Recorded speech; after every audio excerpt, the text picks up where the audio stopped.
Dear students and viewers, आज हम लोग जिस टॉपिक को पढ़ेंगे उस टॉपिक का नाम है energy stored in a capacitor.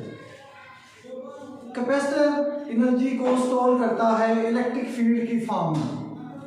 Capacitor चूंकि चार्ज स्टोर करता है और चार्ज की वजह से इलेक्ट्रिक फील्ड प्रोड्यूस होती है और इलेक्ट्रिक फील्ड के अंदर जो पोटेंशियल एनर्जी होती है उसे हम इलेक्ट्रिक पोटेंशियल एनर्जी कहते हैं।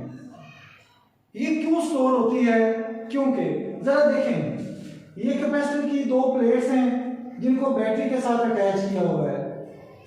बैटरी का काम होता है इलेक्ट्रॉन एक प्लेट से दूसरी प्लेट को ट्रांसफर करना, यानी इलेक्ट्रॉन इस प्लेट से इस प्लेट को मिल रहे हैं। जब एक इलेक्ट्रॉन इस प्लेट से निकलता है और इसकी तरफ जा रहा होता है, ये नेगेटिव प्लेट उस इलेक्ट्रॉन को रिपेल करती है। क्यों? इलेक्ट्रॉन पे नेगेटिव चार्ज होता है। इस रिपल्शन के अगेंस्ट, और आपको पता है जब भी किसी चीज के अगेंस्ट हम वर्क करते हैं तो हम किसी चीज के अगेंस्ट जाते हैं तो हमें वर्क करना पड़ता है। जैसे ग्रेविटी के अगेंस्ट किसी चीज को मैं ऊपर लेके आ रहा हूं तो मुझे वर्क करना पड़ेगा, इसी तरह बैटरी को इसके अगेंस्ट वर्क करना पड़ेगा और बैटरी का जितना भी वर्क इस पे होगा वो इस चार्ज के अंदर, इस प्लेट के अंदर स्टोर हो जाएगा in the form of electric potential energy. इसका हम फार्मूला डिराइव करने जा रहे हैं। तो देखें, वर्क डन का फार्मूला, इस केस में वर्क डन का फार्मूला है चार्ज इनटू पोटेंशियल डिफरेंस। क्यों?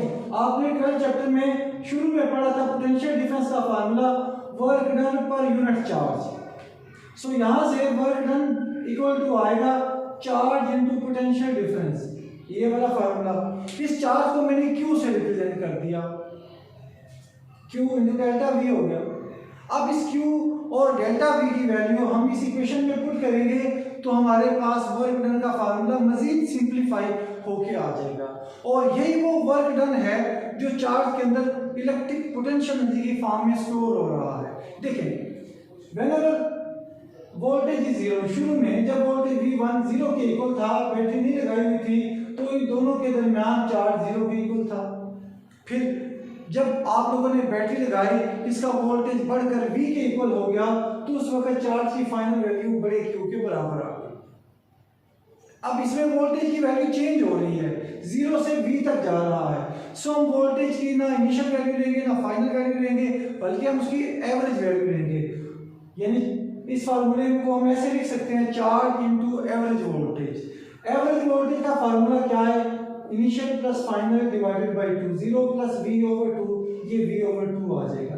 ये वाली वैल्यू इधर पुट करेंगे तो हमारे पास आ जाएगा हाफ क्यू वी, ये वाला फार्मूला बन गया।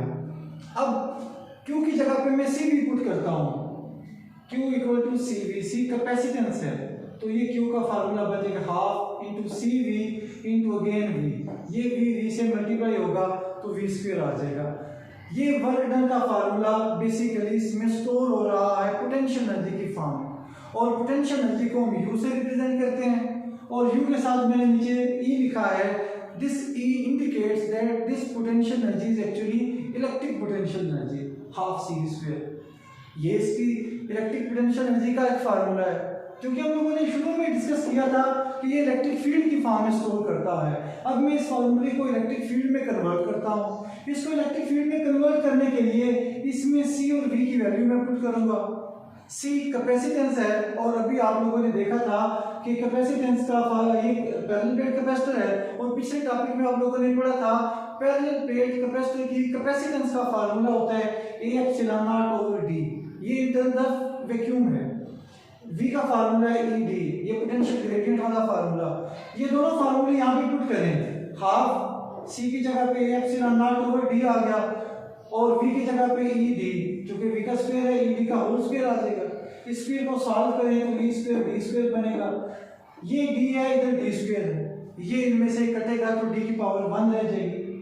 तो ये फार्मूला सिंप्लीफाई करके लिखेंगे ε0E² AD, इकट्ठा लिख लेंगे क्योंकि AD इसका वॉल्यूम होगा, आगे जाकर हम देखेंगे। ये कैपेसिटर के अंदर स्टोर होने वाली टोटल एनर्जी है, जितनी टोटल एनर्जी उसने स्टोर की है ये वो वाली एनर्जी है।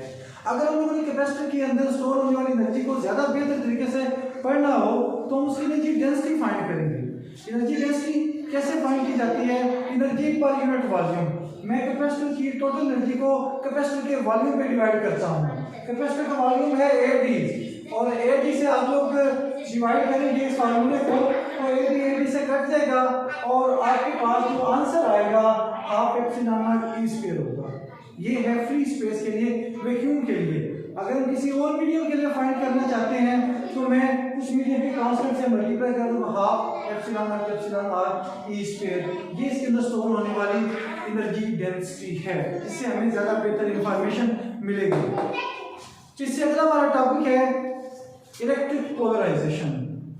देखें, जब भी हम कैपेसिटर के बीच में कोई मटेरियल रखते हैं, डाइलेक्ट्रिक मटेरियल रखते हैं, तो उसकी कैपेसिटेंस इंक्रीज हो जाती है। Why increases? Due to polarization. ये एक्सरसाइज ये बड़ी दफा एमसीक्यूज बोर्ड पेपर में आया है कि कैपेसिटेंस क्यों इंक्रीज होती है? Due to polarization. कैसे? देखिए, जब भी कोई डाइलेक्ट्रिक मटेरियल आप लोगों ने इलेक्ट्रिक फील्ड से बाहर किसी और जगह पे रखा हुआ है जहां पे इलेक्ट्रिक फील्ड नहीं है, तो वो न्यूट्रल होगी। न्यूट्रल एटमों से मिलकर बनी हुई है, वो क्या होगी? न्यूट्रल होगी।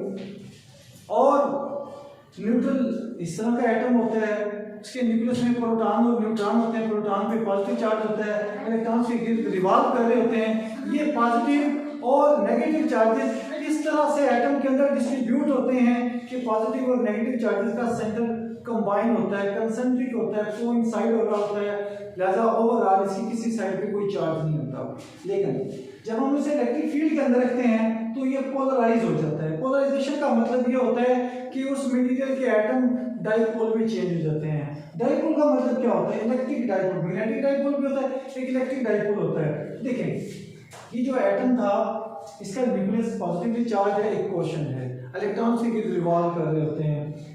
पॉजिटिव प्लेट उनमें से इलेक्ट्रॉनों को अपनी तरफ अट्रैक्ट करेगी, इलेक्ट्रॉन्स की तरफ थोड़े से शिफ्ट हो जाएंगे और न्यूक्लियस उससे वे शिफ्ट हो जाएगा। सो ये एटम अब डाइपोल एटम बन चुका है। अब ये जो डाइपोल एटम है, ये पूरे जितने भी एटम्स हैं या इस डाइलेक्ट्रिक मटेरियल के मॉलिक्यूल हैं, वो सारे पोलराइज हो जाएंगे, डाइपोल में चेंज हो जाएंगे। और इलेक्ट्रिक डाइपोल होता क्या है? Two equal and opposite charges separated by small distance. Two equal, दोनों इक्वल है क्योंकि एटम न्यूट्रल होता है, जितना पॉजिटिव चार्ज होता है उतने नेगेटिव चार्ज इलेक्ट्रॉनों का होता है। Two equal and opposite charges हैं लेकिन स्मॉल डिस्टेंस पे हैं, इसे हम इलेक्ट्रिक डाइपोल कहते हैं। तो ये पूरी बॉडी में डाइपोल बन जाएंगे, सारे नहीं ज्यादातर बन जाएंगे, डाइपोल में चेंज हो जाएंगे। तो ये पोलराइज हो जाएगी, इसी को हम लोग पोलराइजेशन कहते हैं। पोलराइजेशन की डेफिनेशन ये होती है, the process in which a material or atom is converted into electric dipole। किसी भी एटम को जब हम इलेक्ट्रिक डाइपोल में कन्वर्ट करते हैं तो ऐसा प्रोसेस पोलराइजेशन कहलाता है। इस पोलराइजेशन का इफेक्ट क्या होता है? मैंने शुरू में बताया कैपेसिटेंस इंक्रीज होती है। अब हम लोग उसको प्रूव करेंगे क्यों इंक्रीज होती है। देखो, जब पोलराइज होगा तो सरफेस चार्ज डेंसिटी डिक्रीज हो जाएगी। देखें, ये नेगेटिव चार्जेस पॉजिटिव के साथ इन कांटेक्ट में है तो सरफेस चार्ज डेंसिटी में चार्ज डिक्रीज हो जाएगा, सरफेस चार्ज डेंसिटी डिक्रीज हो जाएगी। और इलेक्ट्रिक फील्ड वाले फार्मूले में सिग्मा बाई एप्सिलॉन नॉट होता है। अगर सिग्मा डिक्रीज होगा तो electric field will also decrease, और अगर इलेक्ट्रिक फील्ड डिक्रीज होगी तो इस रिलेशन के अकॉर्डिंग वोल्टेज डिक्रीज हो जाएगा।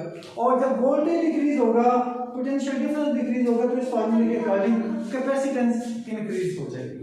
तो आप में से जितने स्टूडेंट्स हैं और व्यूअर्स ने अभी तक मेरा चैनल सब्सक्राइब नहीं किया तो उनसे गुजारिश है कि वो सब्सक्राइब करें और बेल का आइकन प्रेस करें ताकि आने वाले तमाम वीडियोस आप लोगों तक बर वक्त पहुंच सकें। अल्लाह हाफ़िज़।